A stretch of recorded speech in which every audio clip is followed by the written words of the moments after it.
La culture vietnamienne est axée sur la solidarité et chacun vit dans un principe de communauté familiale créé depuis des générations sur les bases du confucianisme répandu dans toute l'Asie. La famille dans ce pays est très soudée. L'entraide et le partage y sont de rigueur.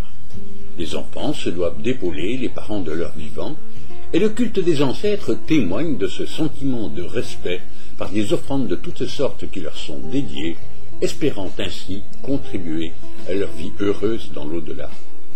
Le système politique est basé sur l'effort de production individuelle, mais dans l'intérêt commun.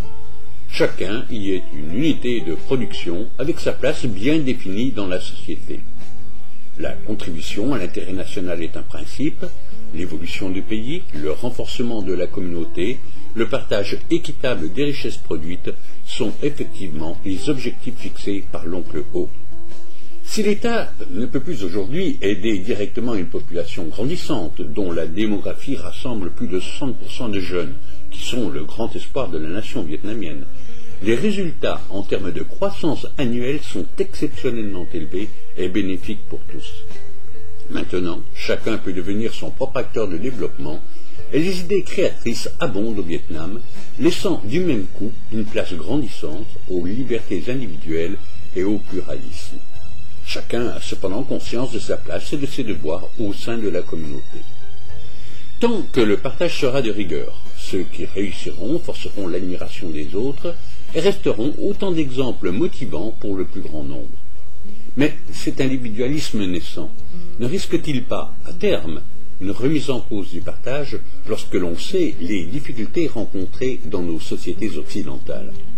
Bien évidemment, avec la mondialisation, un pays ne peut plus rester retranché derrière une muraille d'interdits et de censure. L'ouverture est incontournable et au Vietnam, les moyens de communication nombreux facilitent les échanges, l'Internet fait évoluer les mentalités et le tourisme, qui se développe très vite, participe à l'émancipation des esprits. Un voyage au Vietnam reste inoubliable. Le tourisme, organisé par de petites entités très dévouées, permet un contact avec une population entreprenante dans un climat qui n'est pas sans rappeler nos Trente Glorieuses. Le pays du dragon est un extraordinaire bouquet d'optimisme. Alors n'hésitez pas à visiter ce magnifique pays, vous en reviendrez complètement requinqué.